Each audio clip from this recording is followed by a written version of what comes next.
Пропусти при набавка на биолошка терапија, лошо планирање на системот за приклучување на пациенти на терапијата, набавка на лекови на реверс без формирана цена, пречекорување на буџетот за над 10 милиони евра и ненаплатени долгови од речиси 3,5 милиони евра. Ова се дел од наодите на државните ревизори за работењето на клиниката за онкологија во 2021 година.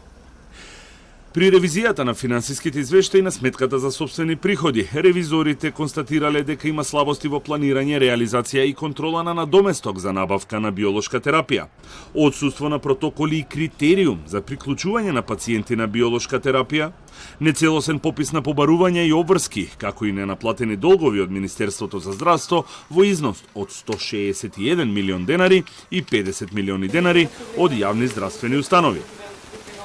За ревизорите, финансискиот извештај на завршната сметка за собствени приходи е вистинит, но предупредуваат дека иако почнала наплатата на долгот од Министерството за здравство, постои ризик од застарување на дел од наплатите, што влијае врз квалитетот на услугите кои клиниката ги пружа на граѓаните. Кога станува збор за сметката за средства од фондот на клиниката за онкологија, ревизорите имаат неповолно мислење за вистинитоста и објективноста на финансиските извештаи во однос на законската регулатива за 2021 година.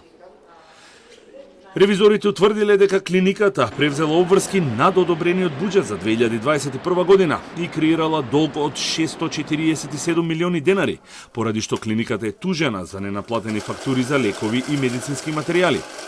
Лекови се набавувани на реверс без формирана цена. Има несоодветна примена на Законот за јавни набавки, како и лоша кадровска политика, односно распоредување на работни места, кои не биле предвидени со систематизација.